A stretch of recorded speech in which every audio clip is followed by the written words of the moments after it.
تعال احكي لك قصه رايقه واقول لك كابتن شوقي غريب لما يكون لي فلوس عند حد بيعمل ايه. عبد الرحمن مجدي كان مستلف من كابتن شوقي غريب 150 الف جنيه عشان هيتجوز، وقال له هردهم لك ان شاء الله اول ما الاسماعيلي يديني مرتبي لانهم مأخرين علينا مرتبات. فكابتن شوقي قال له امين. مع الوقت كابتن شوقي اكتشف ان عبد الرحمن خد مرتبه كامل وما جابش الفلوس. فين الفلوس يا كمال؟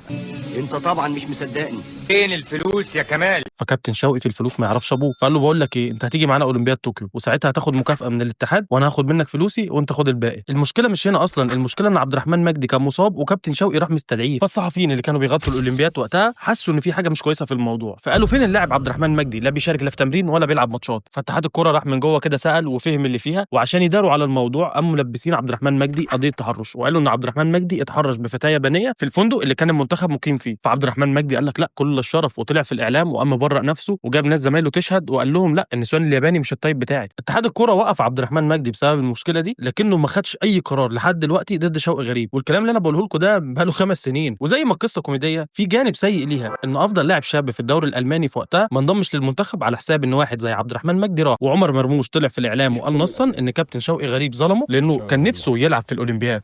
كنت حاسس ان كابتن شوقي ظلمك؟ انا كنت قاعد في البيت بتفرج على الاولمبياد، قاعد زعلان طبعا انك بتشوف المنتخب اللي في سنك وكان عندك فرصه انك تبقى موجود في الاولمبياد. شفتوا الكوادر الاداريه في مصر عامله ازاي؟ عشان كده